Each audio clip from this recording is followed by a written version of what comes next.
মোৰ উদ্দেশ্যটো হল চাইল্ড ম্যাৰেজ নিৰ্মূল কৰা আৰু কাজী ব্যৱস্থাটো নিৰ্মূল কৰা। গতিকে আমাৰ উদ্দেশ্যটো এটা উদ্দেশ্য নহয় যে অকল চাইল্ড ম্যাৰেজটো বন্ধ কৰা। Muslim marriage is now very very serious subject আৰু তালাক মুছলিম ওমেন্সৰ ৰাইটছৰ ওপৰত সুপ্ৰিম কোৰ্টৰ ইমান জাজমেন্ট আহি আছে যে it is now a serious business. It is no longer a business what has been envisaged in 1935. Colonial periodৰ যিটো চিন্তা আৰু স্বাধীন দেশৰ চিন্তাটো সদায় পৃথক হ'ব। আৰু আপোনালোকে মই বুজি পোৱা নাই যে 90 জন ব্যক্তিৰ কাৰণে কিয় কৈ আছে, সমগ্ৰ মুছলিম মহিলাৰ সুৰক্ষাৰ কাৰণে কিয় কোৱা নাই। যদি গভৰ্ণমেণ্টত ৰেজিষ্টাৰ হয় দে আৰ প্ৰটেক্টেড, দে আৰ সিকিউৰ্ড। আপোনাৰ মা আপোনাৰ ছোৱালী, মই নাজানো জনিয়া বিধায়ক মহোদয়ৰ নিজৰ ছোৱালী আছে নে নাই, দুজনী ছোৱালী। So let us talk about Euro daughter. আপোনাৰ ছোৱালীৰ অধিকাৰৰ বিষয়ে আজি আমি কথা পাতো। 90 জন কাজিক আমি চলাই ল'ম, তেওঁলোকৰতো কোনো অসুবিধা নহয়, ব্যক্তিগত অসুবিধাহে। গতিকে মই এটা তেওঁলোকক আৰ্থিক ক্ষতিপূৰণ এটাও দিম বুলি কৈছোঁ। আৰু শিক্ষকটো হয়েই তেওঁলোক, গতিকে তেওঁলোকৰতো কোনো অসুবিধাই নাই। গতিকে 90 জন ব্যক্তিৰ কাৰণে ইমান এখন ধুনীয়া প্ৰগ্ৰেছিভ আইনক আপোনালোকে কিয় বিৰোধিতা কৰে?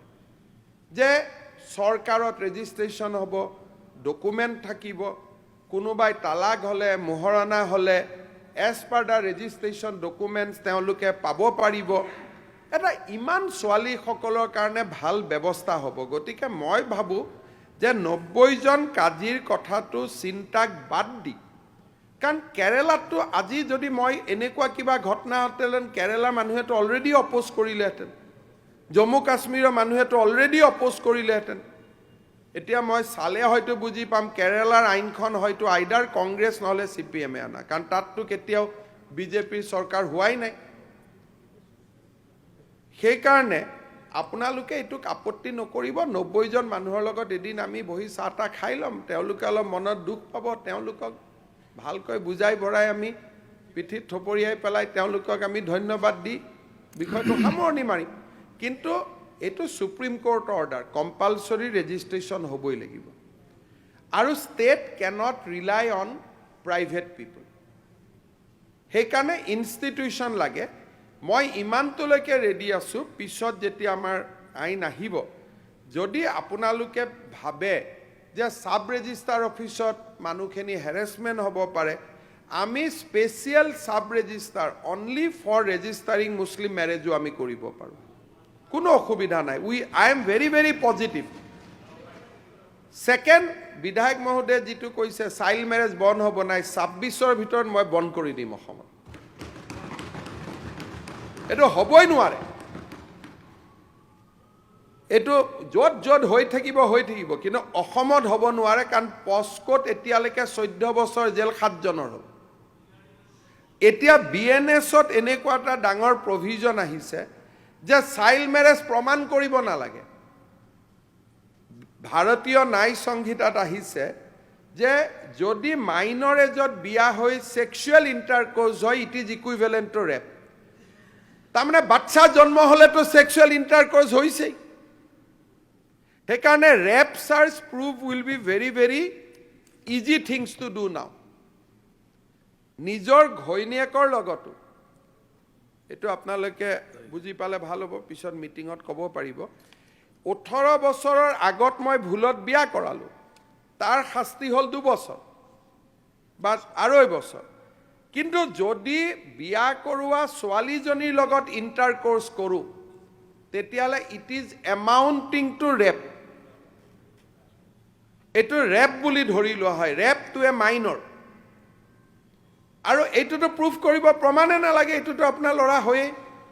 ল'ৰাটো খালি DNA টো টেষ্ট কৰি ল'ব লাগে, বাপেক আৰু ল'ৰাটো DNA একে হয় নহয়, ছোৱালীজনীৰ DNA একো হয় নহয়, তাত আৰু বেলেগ একো প্ৰুফে নালাগে। ভাৰতীয় ন্যায় সংহিতা আৰু যিখন আমাৰ এভিডেন্স এক্ট এতিয়া আহি গ'ল, তাতে টেকনলজিকেল প্ৰুফ থাকিলে আৰু সাক্ষীৰ প্ৰয়োজন নাই।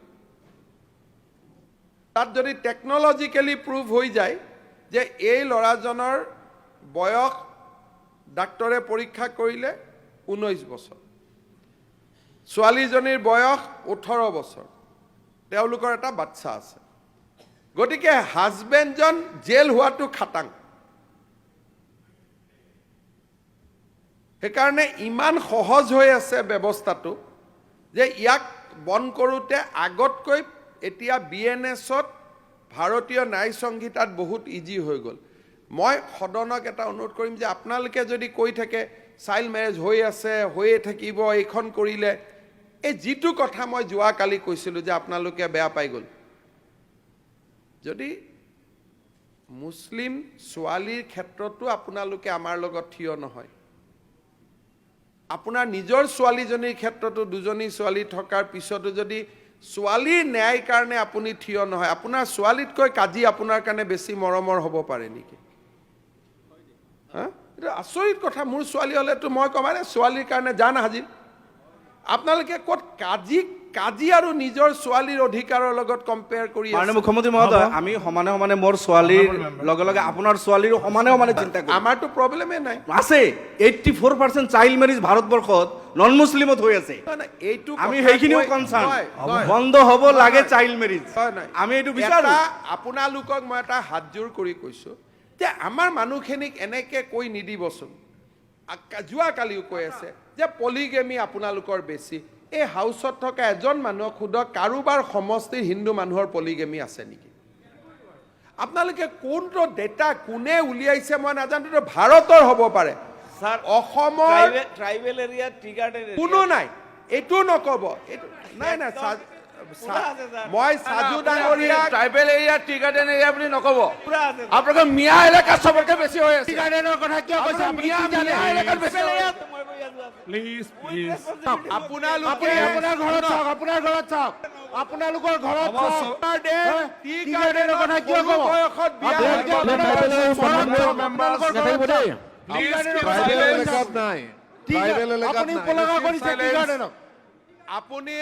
আপুনি এটা ভুল কথা নক'ব।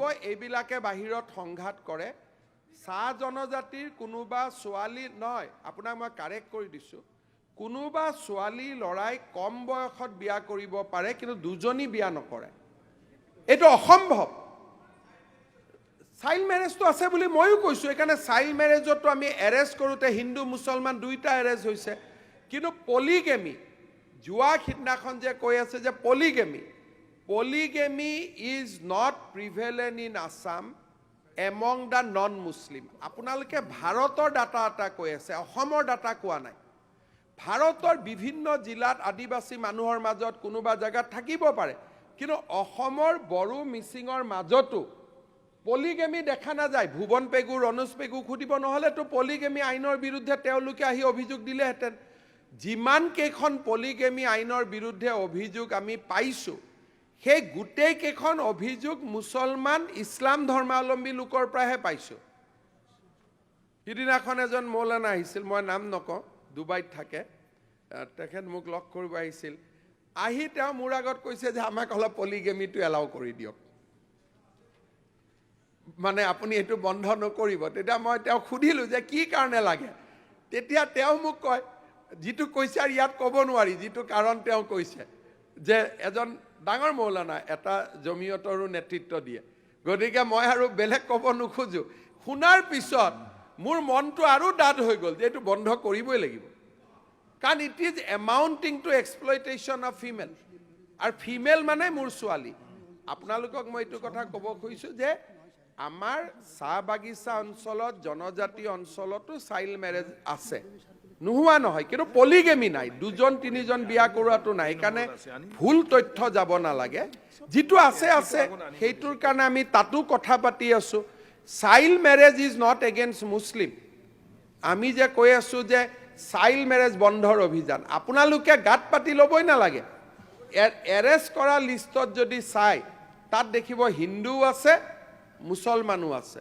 কিন্তু ডাটাই আমাক কয় যে সাউথ সালমা আৰু ধুবুৰী ডিষ্ট্ৰিক্টত, মই ধৰ্মলৈকে যোৱা নাই, সাউথ সালমাৰ আৰু ধুবুৰী ডিষ্ট্ৰিক্টত চাইল্ড মেৰেজ আটাইতকৈ বেছি। এতিয়া এইটো হ'ল ডেটা। সেইকাৰণে মই আপোনালোকক অনুৰোধ কৰিম, ট্ৰাইবেল, ট্ৰি গাৰ্ডেন এইটো বস্তু কৈ পেলাই আৰু বাহিৰত এখন নল'ব। তেতিয়া আপোনালোকৰ ওপৰত গৈ মই কালি কেছ দিব লাগিব, পৰহি কালি মোৰ ওপৰত কেছ দিছে নহয়, গৈ মই কেছ দিব লাগিব যে এওঁলোকে কৰি আছে, কাৰণ ৰেকৰ্ডটোতো হাউচৰ ৰেকৰ্ডটোতো টেপ হৈ থাকে। আপোনালোকেহে টি গাৰ্ডেন আৰু ট্ৰাইবেলক এতিয়া খং উঠাই লৈ আছে, মইতো উঠোৱা নাই। গতিকে এইবিলাক কাম নকৰিব। কাজিখিনিৰ কাৰণে আপোনালোকে ইমান টেনশ্যন নল'ব, এইখিনি মই হেণ্ডেল কৰি ল'ম কিবা কিবি।